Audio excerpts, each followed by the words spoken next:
కీర్తనల గ్రంథములో నుండి 14వ అధ్యాయంలో నుండి, కీర్తనల గ్రంథము 14వ అధ్యాయము 3వ వచనాన్ని చదవండి. 14వ అధ్యాయంలోని 3వ వచనాన్ని. వారందరూ దారి తొలగి బొత్తిగా చెడి ఉన్నారు, మేలు చేయవారు ఎవరునో లేరు, ఒక్కడైనను లేడు.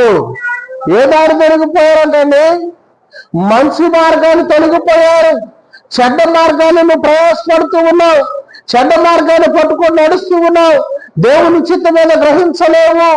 ఒక్కడైన నీతిమంతుడుగా, నేను నీతిమంతుడండి, యథార్థమంతుడండి, భక్తిపరుడండి, పూర్వకాలం నుండే క్రైస్తవుడండి, నేను పుట్టిన క్రైస్తవుడండి, నేను పుట్టక క్రైస్తవుడండి అన్నవాడు ప్రియులైనటువంటి దేవుని బిడ్డల వాక్యము మాట్లాడుతూ ఉన్నది.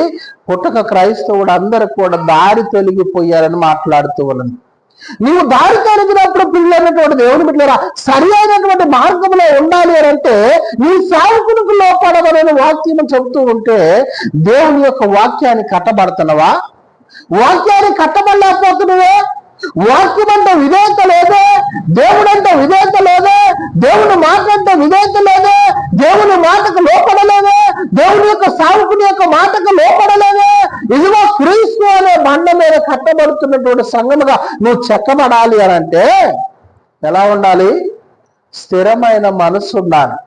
స్థిరమైన మనసు లేకపోతే ఏ మాత్రమైన నువ్వు ఎన్ని చేసినా ప్రయోజనం లేదు. అందుకనే ప్రియమైనటువంటి దేవుని బిడ్డలు ఇంకొక మాటను చదవండి.